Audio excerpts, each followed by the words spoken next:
how she left it. She had her own style we called grandma chic with her quilts and all of her everything. We, after she passed, we found her bucket list under her bed that she made when she was 16. And she's been keeping track of it for 2 years. And it's pretty amazing. Most of the things on here are not even for her.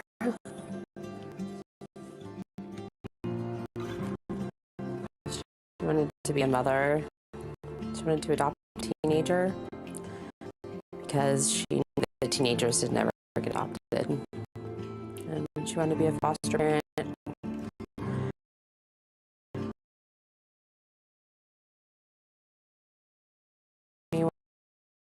What 18-year-old child puts, or 16 when she made it, puts that on their bucket list.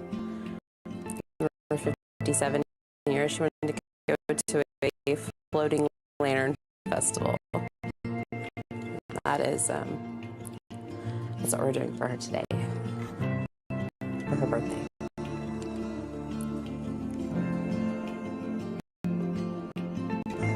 All of her stuffed animals. I mean, she was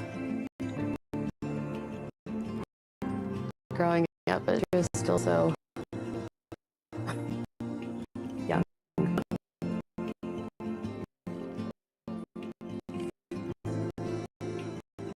Today is her birthday. She would be. They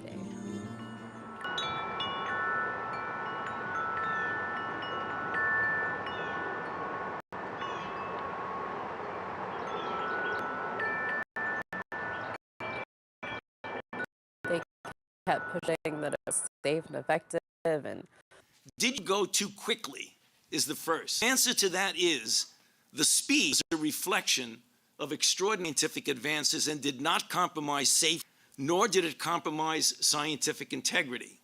Do it, grandma and grandpa, and we recommend taking the path risk. In this case, vaccination. Your child spends time around others who are at higher risk, so vaccinating contribute to the safety of others. She was getting ready to start, and she was worried about having to get a college. So the COVID-19 vaccine, for the same reason that we have students, whether it's for measles or mumps, meningitis, and it's to keep the community safe. If it's going to be more accessible to more people, I think why not? I mean, don't do any harm. Yeah, as soon as I can, I'll be like waiting on that CVS website to hit the button as soon as I'm eligible. Everything else was telling her to get it, and she decided, you know, really, what's the chances? Gotten it, and they seem fine, so why not? What? On whose podcast? Doctor? No. Scientist? No. Can he name one of the ingredients in the vaccine? Can he point? Just get the vaccine. Bro, get the vaccine. To stick to jewelry. She listened to the safe and effective.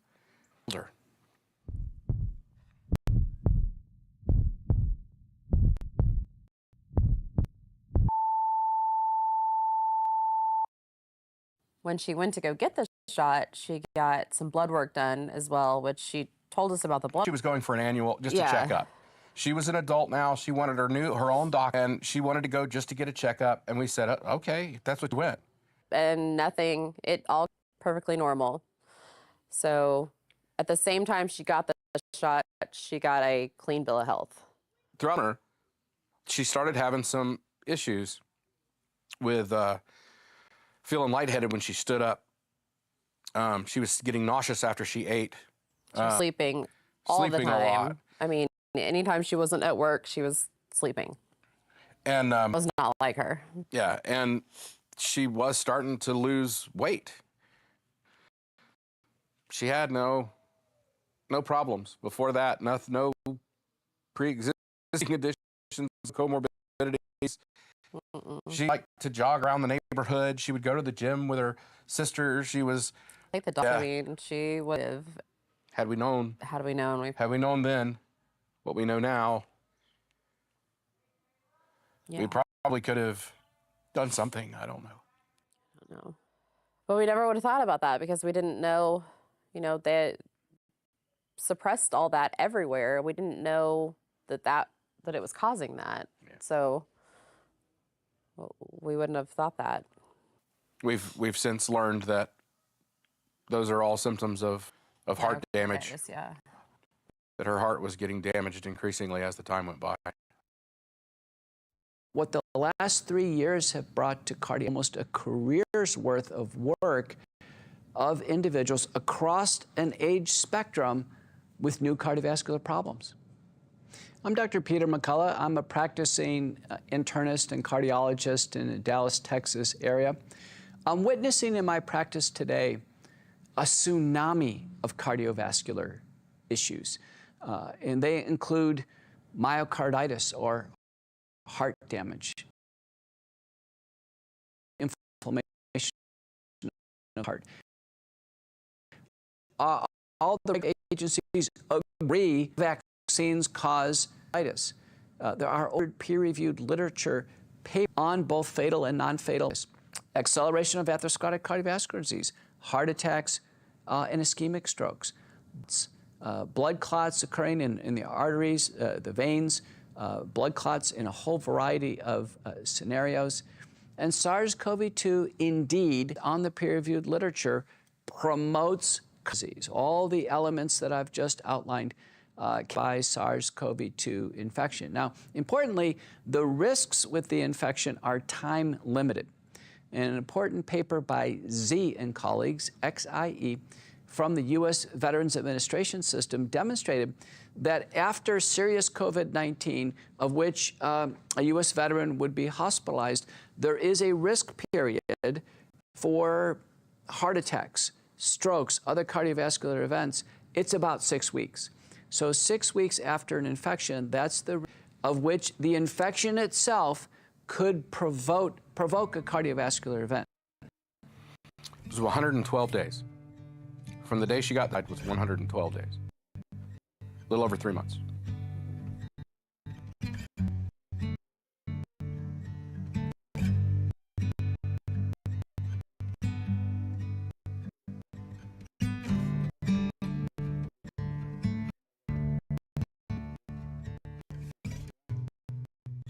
But in a series of papers published by lead author on pediatric vaccine carditis, learned sadly is it does in a matter of a few days. In some unlucky children, heart develops a permanent. So with a permanent scar, it's possible, in the wrong conditions at the wrong time, everything lining up with a permanent scar, to get an abnormal heart rhythm, again, a reentrant heart rhythm, ventricular tachycardia, degenerates to ventricular fibrillation and death, and have a cardiac arrest. She actually was staying the night with her older sister and one of their friends, and she woke up that morning and was complaining of not being able to breathe and that her whole body hurt, just all over, everywhere. But she was a tough girl, and so she said she was going to go lay back down and see if she could feel better. And then her sister went to check on her about 10 minutes later, and she couldn't get her to wake up.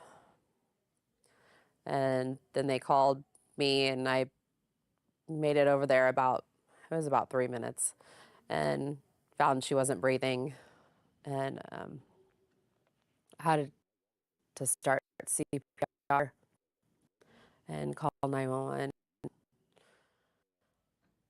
So it turns out there are 2 periods of time where the human body gets a surge of adrenaline. One is during exercise. People know that because they can feel the adrenaline. There are 3 circulating catecholamines: dopamine, norepinephrine, and epinephrine, the surge of those. But the other time where there's a surge of catecholamine, in the waking cycle between 3 a.m., you actually get a natural surge, and that's what wakes us up. I was getting dressed in the morning, and I called, so I answered the phone, and she said, "Alan, it's Trista. It's serious. They're taking her to the hospital. Get to St. Francis right now." So I did. I drove as fast as I could. There was a lady there waiting for me. They didn't ask me who I was there to see. She just said, are you Dad? I said, yeah. Yeah, I guess. Yeah, they call me that. And she says, follow me. And as we're walking through the couple sets, I remember thinking to myself, this can't be good. She asked me if I was Dad. Didn't make me sign in, and they already know who I'm there to see. As they were moving her up to the ICU, one of her friends said to us, I think I need to tell you guys this. She got the COVID vaccine, and she asked us not to tell you. So now we have children taking the COVID-19 vaccine. Some of them are developing a scar. In the Jenna Shower paper, some of the scars in children are substantial, and they don't always feel it. They don't feel the symptoms when they take the vaccine. They're suffering heart damage. They develop a myocardial scar. At the time, nothing really registered. Like, it was just, well. Yeah, it was like, well, that's unfortunate. That's awful. Like, but really, what's the chances that this is what caused that? That's kind of how we felt at first. We didn't really put it together until a couple of weeks of research. Her toxicology came back clean. She tested negative for COVID. They had no idea what was going on. They said her heart was swollen, her organs were shutting down. I don't believe that she was there anymore at that point. I believe she passed at the apartment. They were keeping her alive then with machines and. It didn't look like Trista. Yeah. There was none of that bright. The light was gone. She was gray. I had a checklist that I thought about in my head because I knew that it was over. And I remembered I wanted to hold her hand. I wanted to give her a hug. I wanted to kiss her on the forehead. And I wanted to smell the top of her head, because every time I kissed her, that's how I did it. And I wanted to do those things because I knew I'd never be able to again.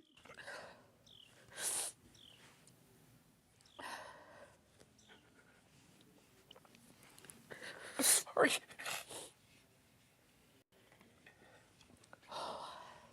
They called her official time of death at 5:05 that day. Unlucky child will lose their life months after taking the vaccine due to a cardiac arrest, and the underlying pathology is vaccine-induced myocarditis and myocardial scar.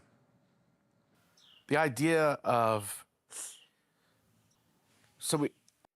leaving that hospital without her. It was so weird. Not the right word. It felt wrong. You just, your child's laying there. You just leave. And they just want you to leave. Leave her there. So when I got there, they wouldn't let me on the ambulance. I said, well, that's my son. They said, I had to stay off the ambulance. So I followed the ambulance to the hospital, and they worked on him. The doctor came out, just told me your son's dead, you can go home. And I got crazy. I grabbed the doctor, threw him against the wall. I had police officers all over, and I just couldn't, it wouldn't register. It's been 5 months. The Oklahoma Medical Examiner Office still hasn't completed her autopsy. I kind of feel like we're getting the runaround, honestly. From a lot of different angles. Angles. I feel like we're being purposefully kept in the dark on a lot of it.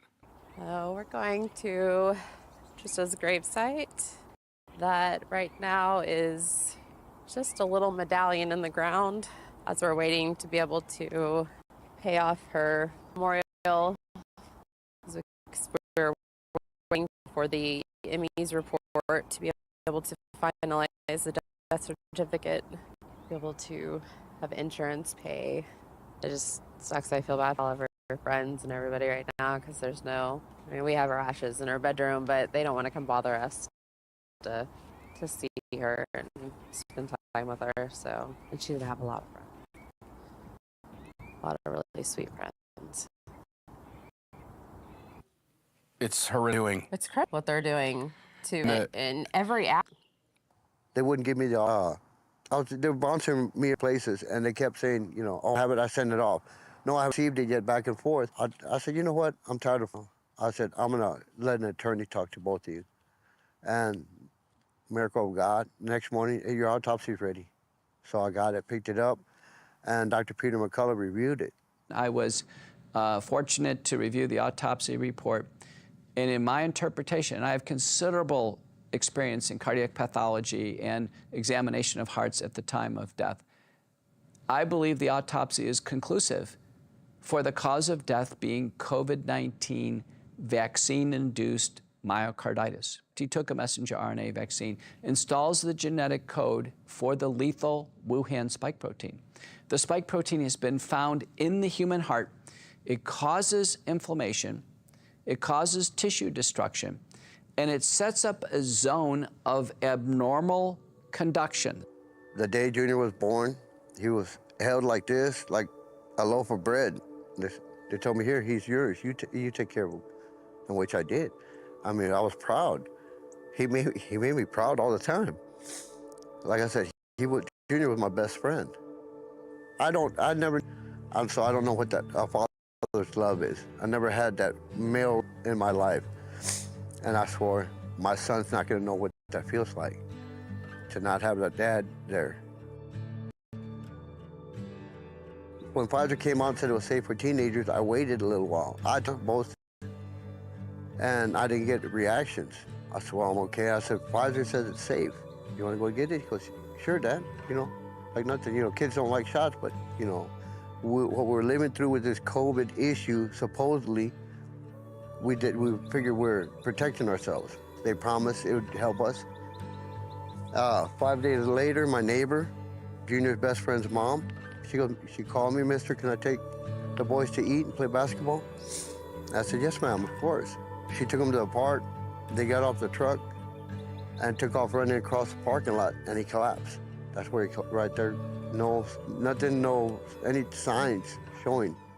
In the case of young Ramirez, what we learned is that the heart was swollen. In the setting of myocarditis, before COVID, our guidelines say they can never exercise. If there's myocarditis or heart inflammation, there can be no exercise because the surge of adrenaline can stimulate the electricity to begin to have this abnormal conduction through the area of injury and circle back around. That's called a reentrant arrhythmia, ventricular tachycardia. Ventricular tachycardia is very fast, and in a young man like this, it could be tolerated for maybe a minute or so or less. It basically degenerates into ventricular fibrillation, which is a near flatline rhythm, and unless promptly shocked at the VT or VF stage, it's over with. And the death ultimately is a flatline death, a VT, VF, asystolic death. It's considered a sudden arrhythmic death, a cardiac arrest directly related to COVID-19 vaccine-induced myocarditis. Pfizer did murder my son. If I murder a child, I will be sitting in the penitentiary for murdering a child. Why aren't these people in jail, locked up? Since his case, there have been a multitude of similar cases of death that's occurred after COVID-19 vaccination that likely is fatal myocarditis. So importantly, the first case of fatal myocarditis was reported by Verma and colleagues in 2021 in the New England Journal of Medicine after COVID-19 vaccination. If this happens, how come it doesn't happen to everyone? And that's what we're trying to study. We're doing careful research, following the literature very carefully. As we sit here today, we are looking at billions of people, billions worldwide, who have been exposed to the virus or the vaccine or both. Now, even if a small fraction of those individuals have a complication, a side effect, or a residual syndrome, that percentage, even no matter how small, is a huge number of individuals. There was a mix shift from 2020 to 21 of excess mortality from old to young. So in 2020, it was mostly old people. We also saw a mix shift in disability starting to rise in May of 21. The excess mortality has shifted so much so that it's pretty phenomenal what you see here in the charts before you. But what I find interesting and curious is this excess mortality continues, the disabilities continue, and our health authorities have no interest in trying to figure out what's going on. This should be a national story in my mind. And then to end, Denmark and the UK have already stopped their vaccination program. Denmark under 50, they've now said no vaccines for anyone that'd rather you get COVID. The Denmark data, if you look at that, that was a disaster and excess mortality. So they saw something clearly that our U.S. health authorities should be seeing as well. The UK's stopped the vaccination for under 12.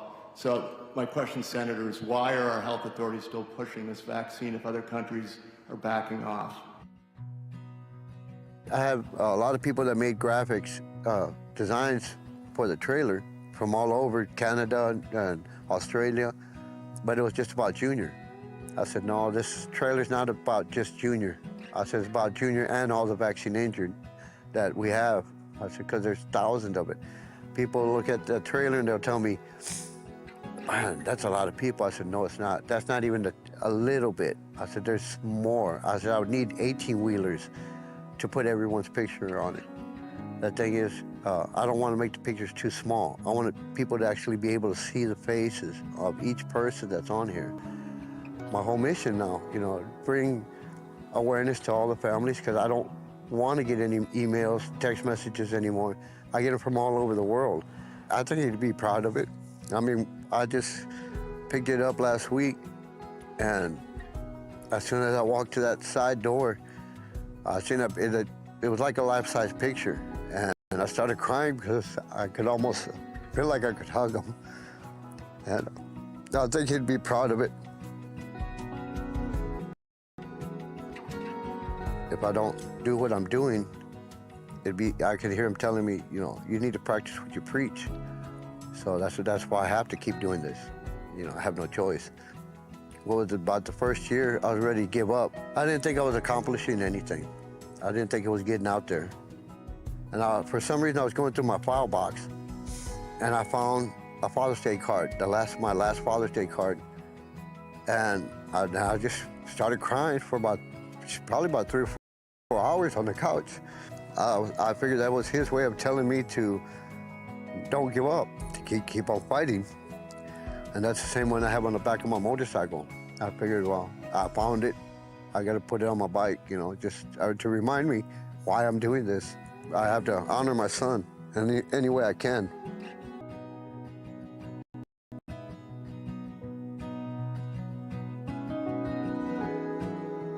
I mean, look at all the injuries and deaths they've caused, and especially to babies, I don't understand,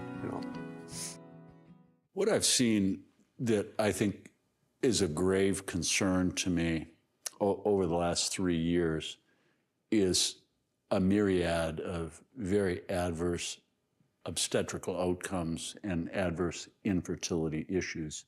That's what I've seen in my clinical practice. The risk of menstrual abnormalities is just unparalleled in my career. And the risk of miscarriages, I started having very significant concerns after the rollout of the vaccine. That's when I saw all my damages, death, and destruction.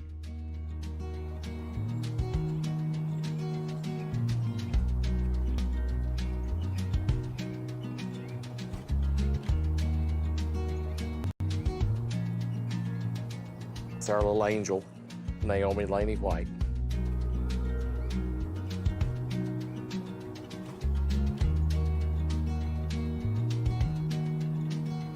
This right here is our family plot.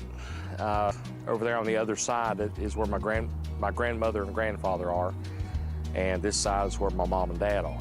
So I talked it over with my brother and sister, and they okayed having Naomi's ashes buried about right here.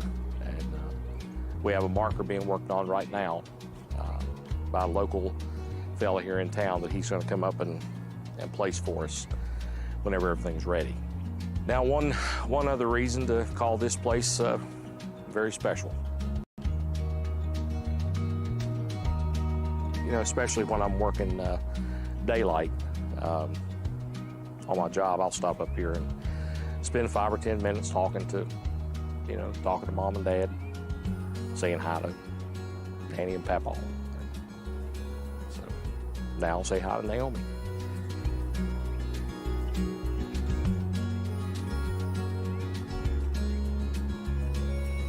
beautiful baby.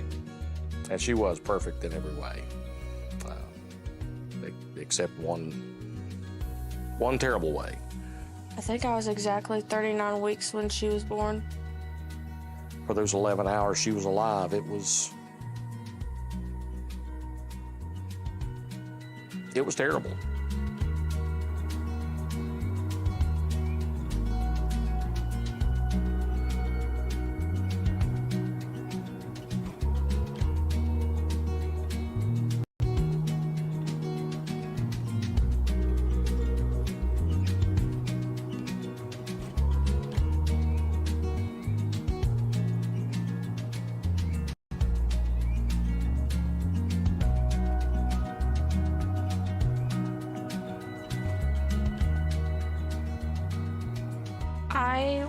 At the time I was working at a nursing home, I think it was, and they gave us a deadline for the COVID vaccine.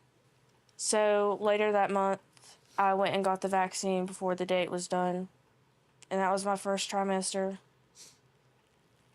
And then I had to go for a second one 2 weeks later, and had no idea of what I was in for. But they never warned me or anything when I was getting my vaccine, just told me I could get it. So I got it just to keep my job. I noticed a lot of stuff that was way different than Piper's. The movements were different. I was in pain a lot compared to my first pregnancy.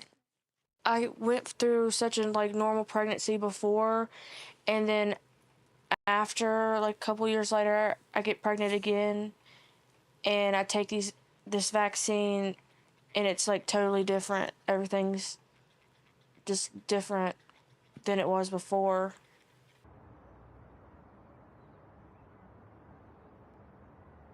I was induced because my OB he was working in 2 different locations, and by the time he'd be back in town, I'd be too far along in my pregnancy, so he decided to induce me early before he went out of town. Right when she was done getting my IV, Naomi's heart dropped. I think it was the 40s, and it didn't come up for 8 minutes. And they were changing me in different positions and trying to get me oxygen, trying to get me to breathe, and it just wasn't coming up. And they said a C-section was optional, but they didn't think I needed it. So, the beginning of labor wasn't the greatest.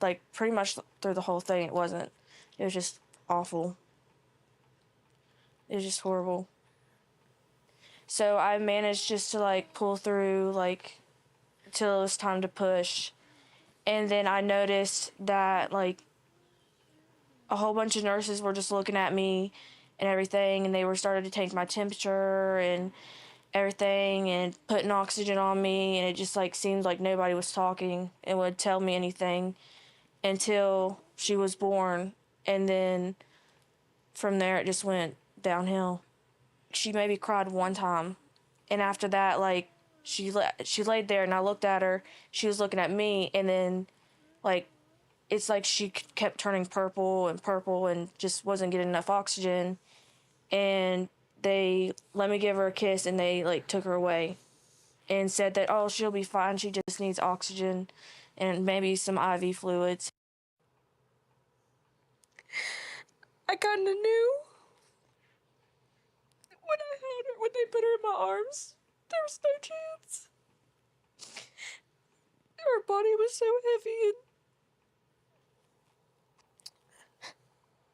her mouth was purple, and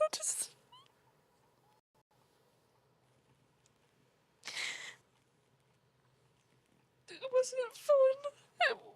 It wasn't what I wanted for her. I held her for right when they were pulling the plug, and that was it. That's the last time I saw her.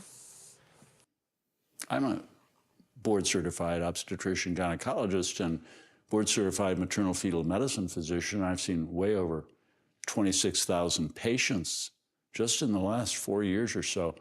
And I've been doing this for 44 years now. There's no question that fetal malformations have increased. She had 2 brain bleeds, but we have no clue where they came from. She had little pustules Oh yeah, on her head that were weeping, fluid. weeping blood, fluid. So there was that, and the lack of gas exchange that caused her body to go acidic. Had one lung, only one lung was working, the other was completely collapsed. It was diaphragmatic hernia that she had, and I've spoken with, obviously, with Tori, and we spoke a lot about the baby that she lost. And obviously, it's Naomi. It's fresh. You know that it's earlier this year.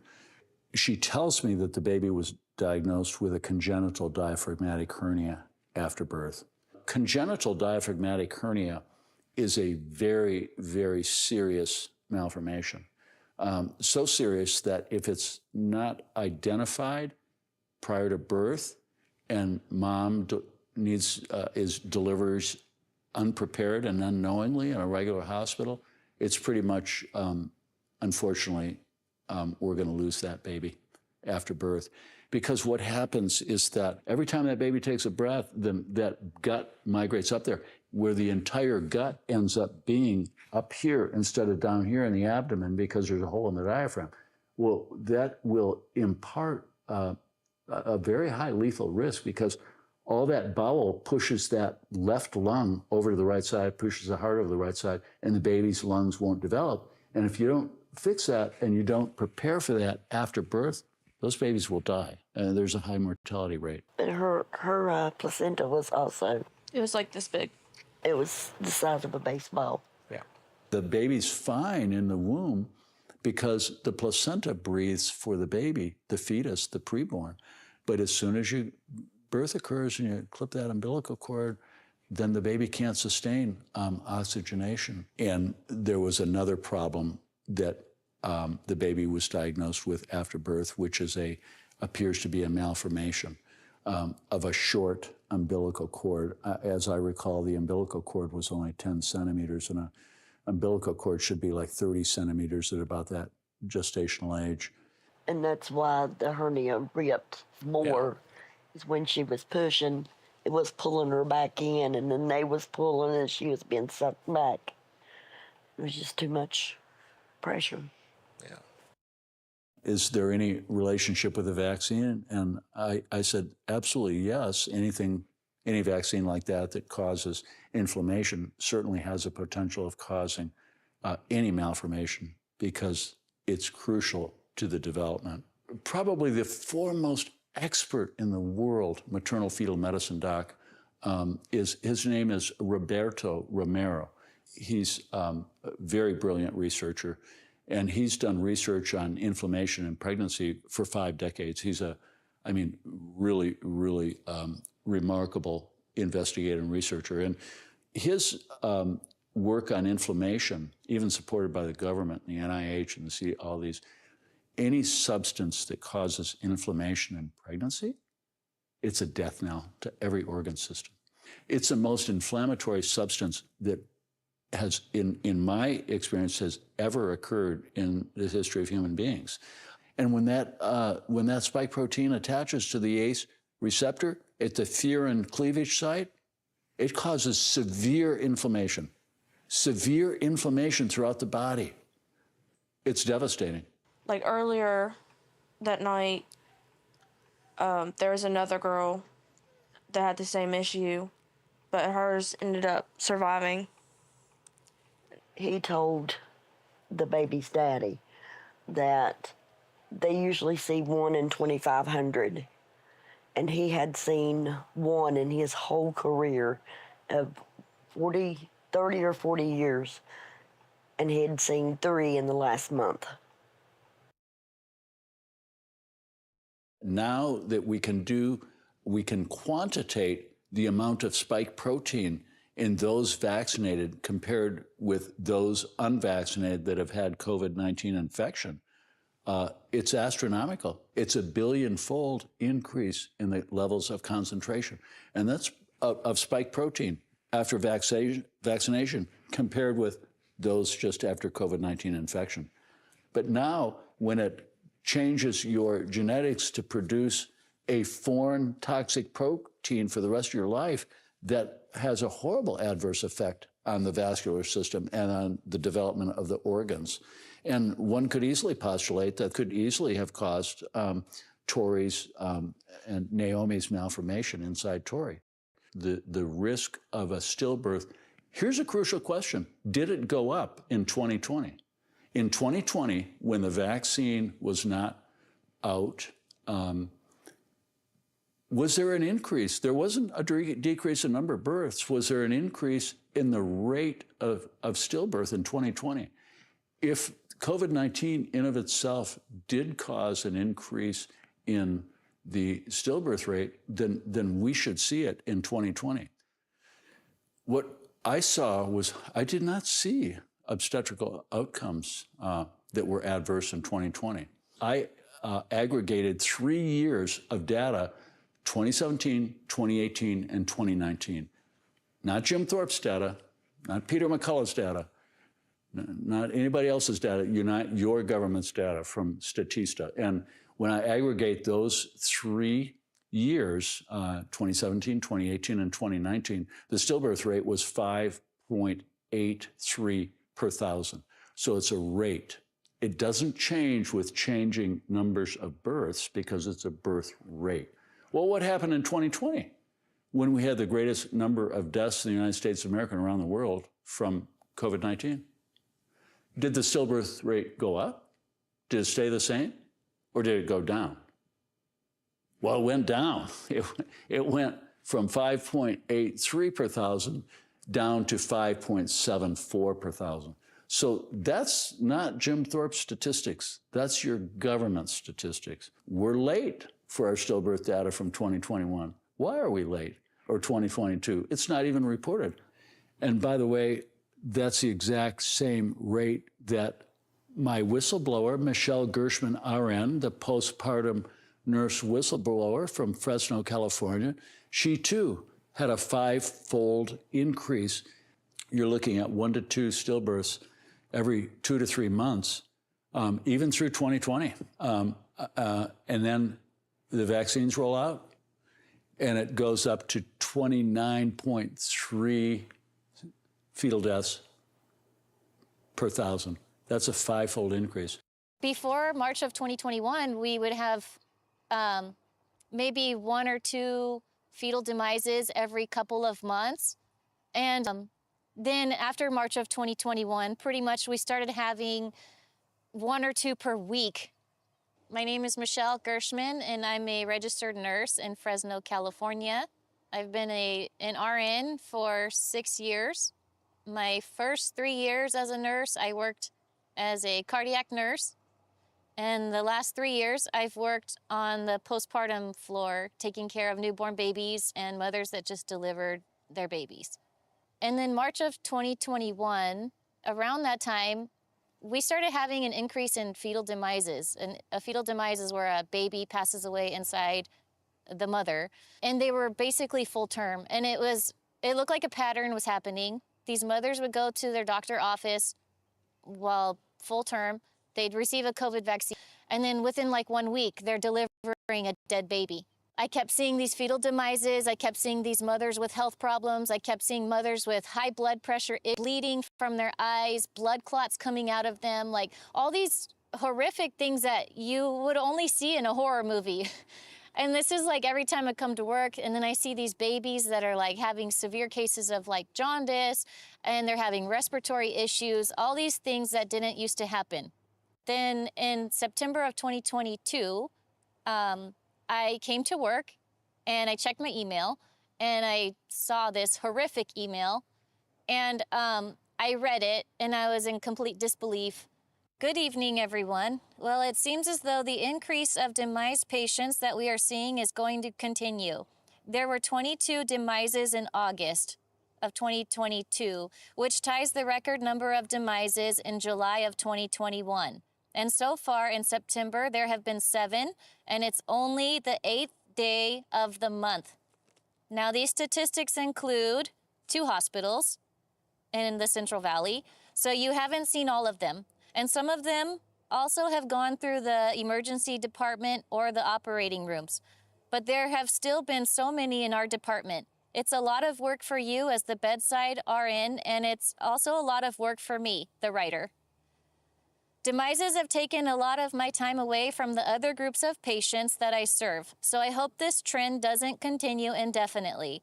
And then there's more to this email, but it was basically saying, oh, because all these babies are dying, you guys need to learn how to handle a dead baby's body.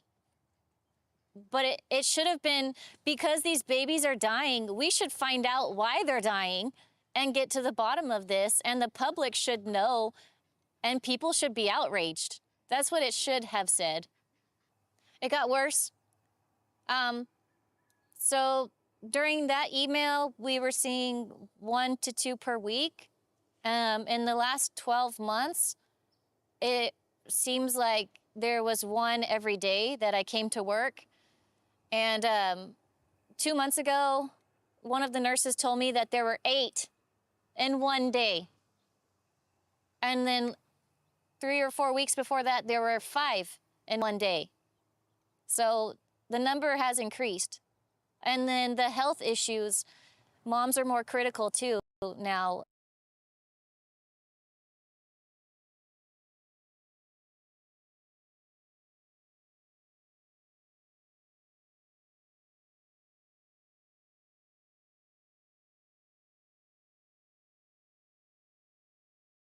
The data from worse, more confident, Pfizer themselves, which Pfizer and the CDC and the FDA attempted to bury for 75 years. Let's talk about this data. Okay, this was available February 28th, 2021. And the viewers, you can go look at it yourself. You won't find it on the Google search engine because it's hidden. They don't want you to see this. But you will find it on any other search engine. Just go to Pfizer, Pfizer, 5.3.6, and then go to page 7. You'll see in the first 10 weeks of rollout, it was the deadliest drug ever known to man. I challenge anybody watching this, as I've done for the last 2 years, to show me another drug rollout that's had more than 1,223 dead people after the vaccine. It doesn't exist. In 1976, when I was a medical student and we rolled out the COVID, the swine flu vaccine, 26 deaths in that period, immediately ripped off the market. Rotavirus vaccine in 1999, 2000, nobody died. No children died from that. There were a dozen cases of telescoping of the body, of the bowel, the so-called intussusception. It was immediately pulled off the market. What's different now? The obstetrical data on page 12 of that Pfizer 5.3.6 document is horrible. First of all, pregnant women were not even allowed to take this. In fact, they didn't include pregnant women in any of their phase 1, phase 2, or phase 3 clinical trials, period. So there were not supposed to be any pregnant women getting this on rollout, but there were. And here's what they showed. There were 270 pregnant women, as you can see on the slide. They didn't even follow up 238 of them. They didn't even follow them up. Are you serious?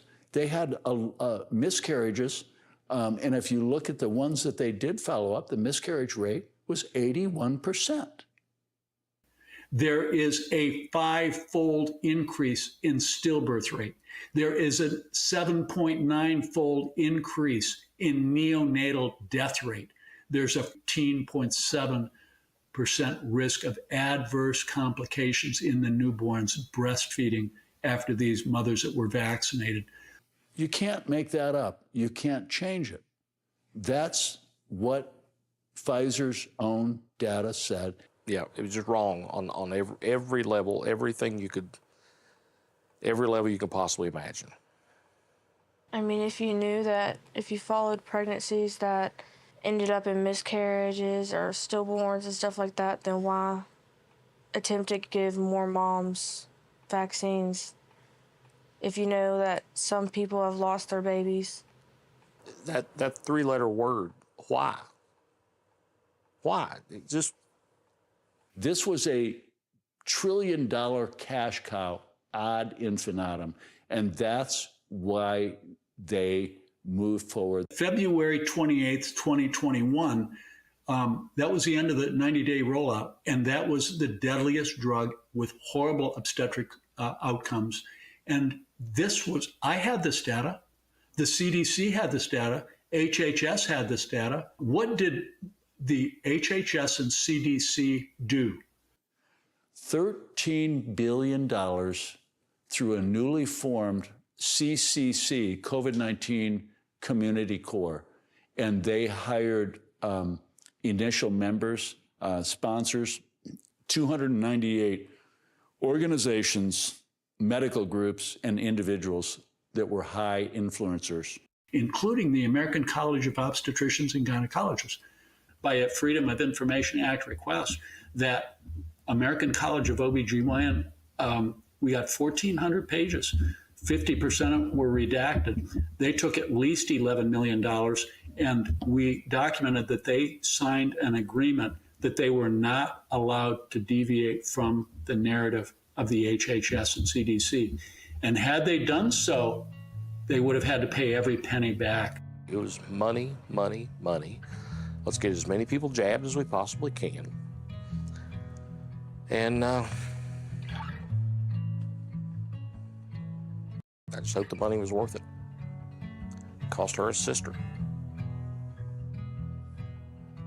another granddaughter, and a daughter.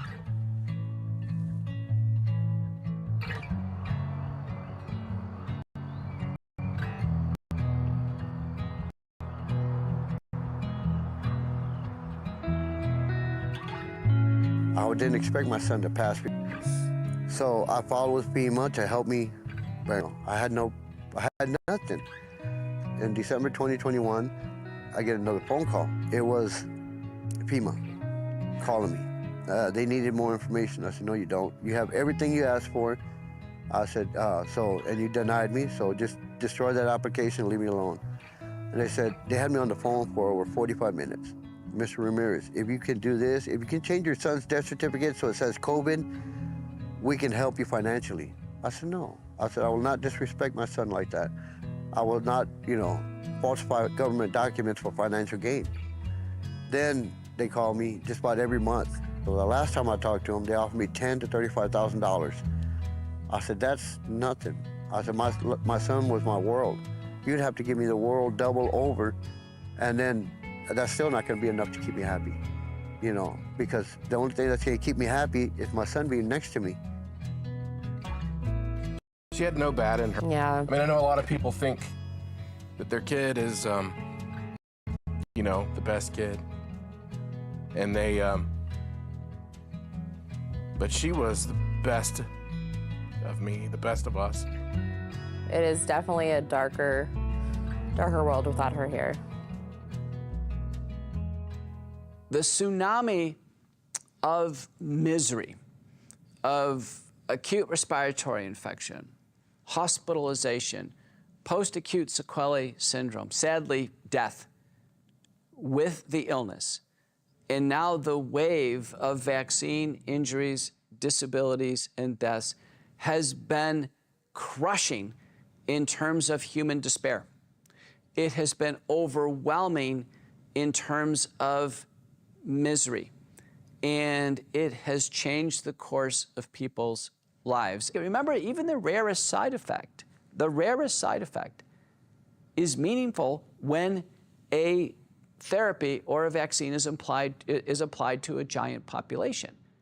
I think fortunately with the advent of multi-drug therapy to treat the syndromes, now advancements we're making in injury syndromes, we have helped hundreds of millions of individuals. I think that we move forward.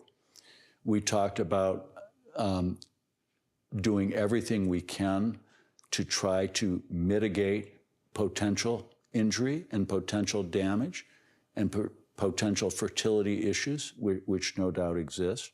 I'm here to tell you that number one, we're not sure what you received in those vaccines. Nobody knows. It's actually a DoD product, and we're not allowed to look at it.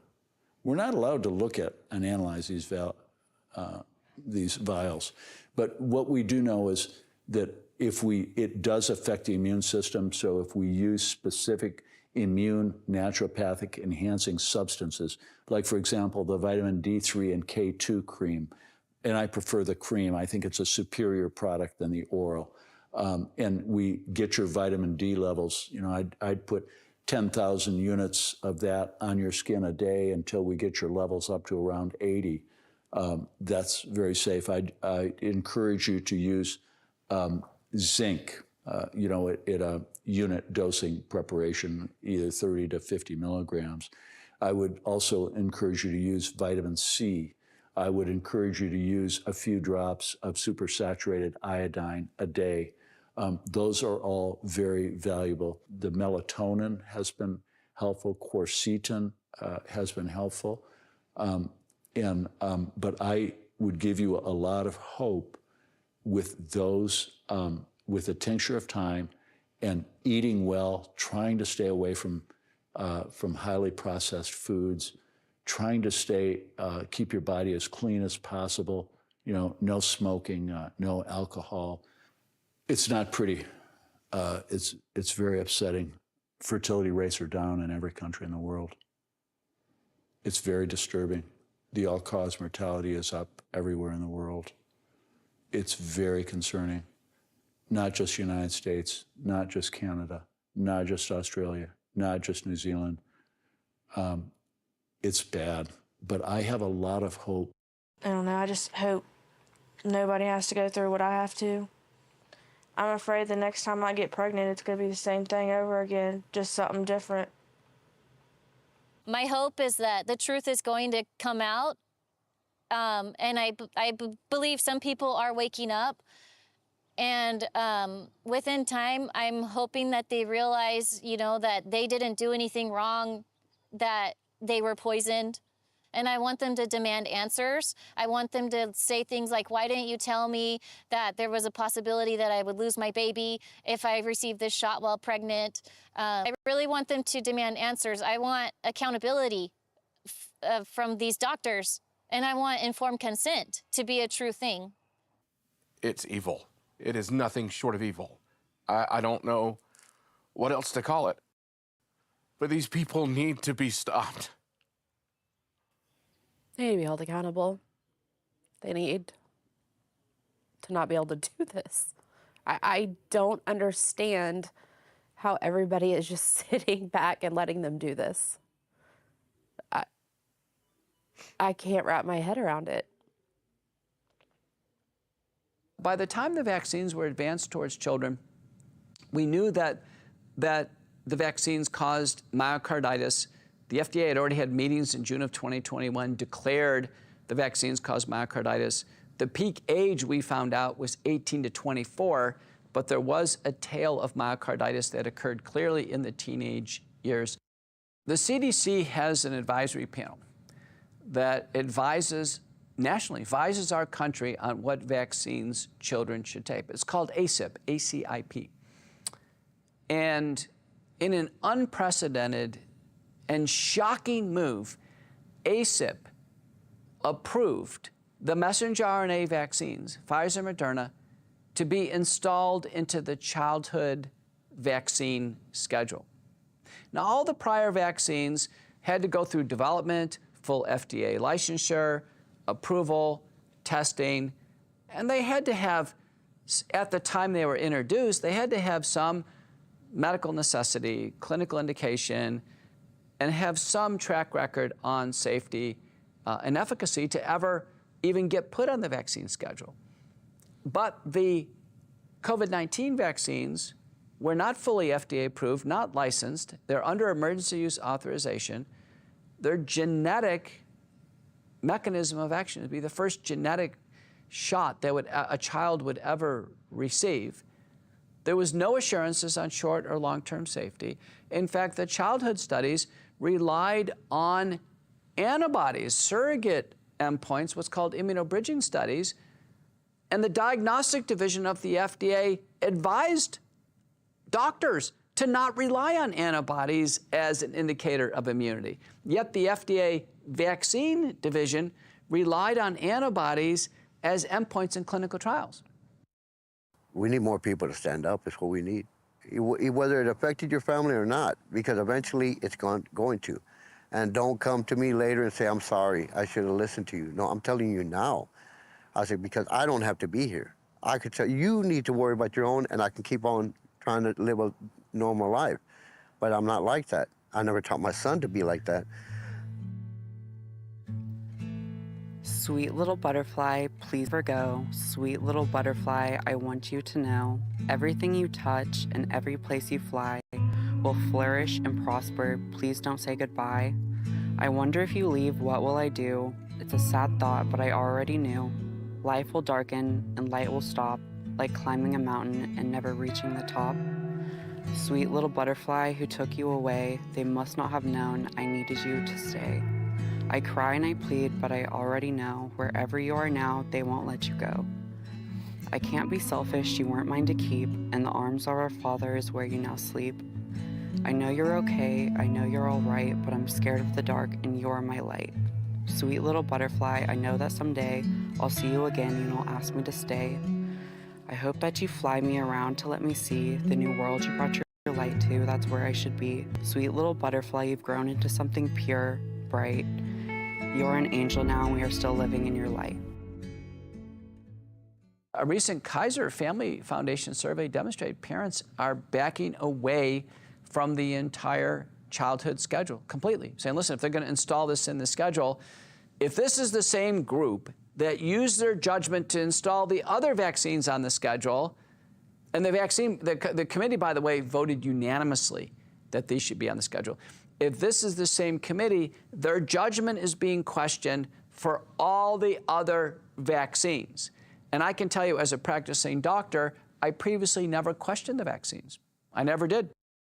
A child today with this ACIP schedule, which continues to build, nothing drops off it, just more shots are added. A child today, before COVID, faced 72 injections, 16 different diseases, and now with COVID, it's 17 diseases, and now over 100 shots, and more keep getting added. Respiratory syncytial virus just approved.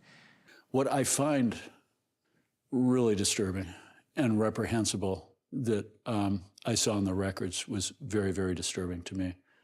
Why a baby that's dying doesn't have lungs, is dying of severe respiratory acidosis, severe lack of oxygen. Why would you give that baby? I think I saw a hepatitis B vaccine in the chart.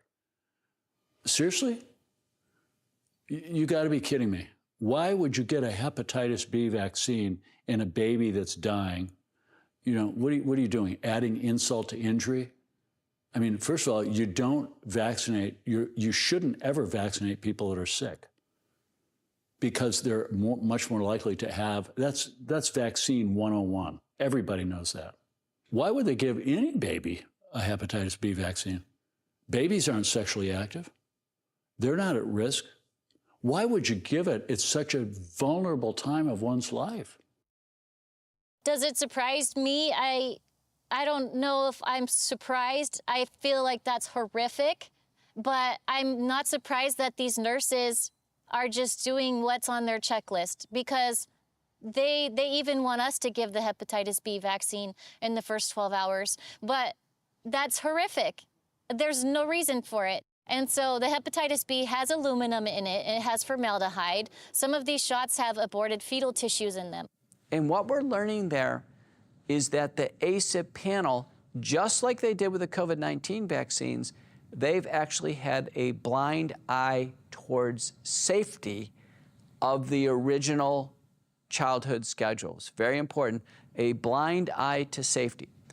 A parent must, with no pressure, coercion, or threat of reprisal, must be able to choose whether to administer a vaccine or not administer a vaccine, when death has been a reported side effect of any routine vaccine, and I'm telling you, it's been reported for the vaccines in the routine vaccine schedule, and it's even worse with multiplicity of vaccines, when the vaccines are bundled together.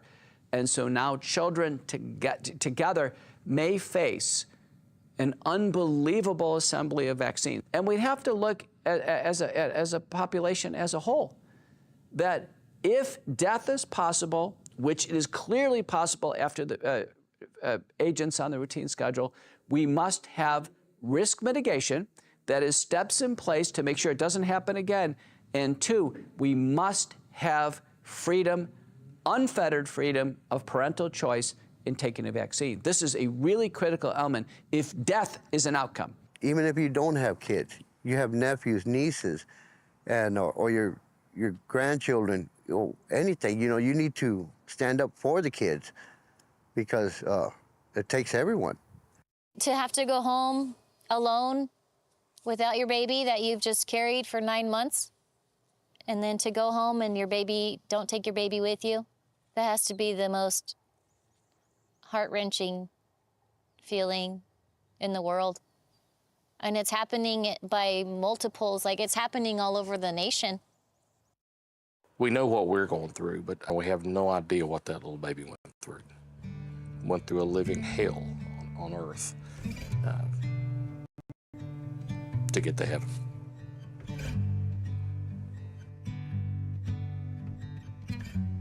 Number 57 on her bucket list was to attend a lantern festival. A floating lantern festival. So we're making her very own. Her floating lantern festival. Yeah. And we hope we get enough people to show up. We have a couple hundred of these things, and we're gonna try to release them roughly at the same time, I think. And hopefully everything goes well. But we just know that she'd love it. Yeah. Everyone's gonna write a message to her on their lantern, and we'll send those up to her. Tonight is about a celebration for Trista. Missing her, loving her, but at the same time, we want to fight what killed her. We need to bring attention to what did this. And stop it from taking anyone else's child. We don't want anybody else to go through that. And Trista would be hella mad at us. She'd be really mad at us if we didn't try and save other children. Because all she wanted to do was help kids, so she would not want us to be quiet. No.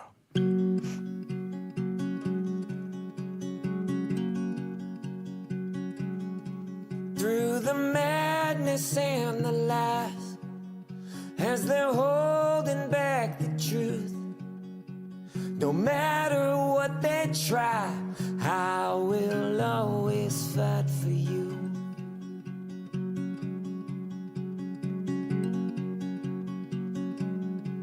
I wave your innocence, they are trying to remove. I am here at chance, and I will always fight for you. Yes, I will always fight for you. I will stand here in the way, and I will not give up on you. I will shield you from the pain.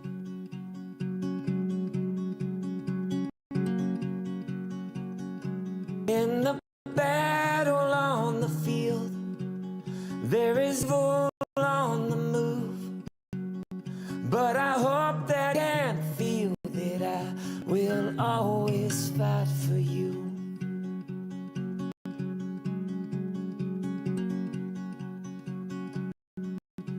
In the dark darkness of the times, there's a light shines the proof. It'll soon reveal the crime, so I won't stop this fight for you. Yes, I will always fight for you. I will brave every attack, and I will not give up on you. I will always have your back.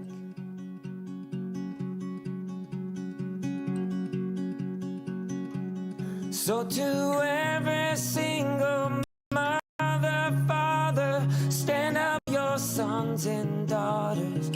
Do not back down, don't let up. You are all they have for armor, so make this a war to win. Look in their eyes and tell them that I will always fight for you. I will stand guard at the gate, and I will not give up on you. I will stop each shot they take. Yes, I will always fight for you. I will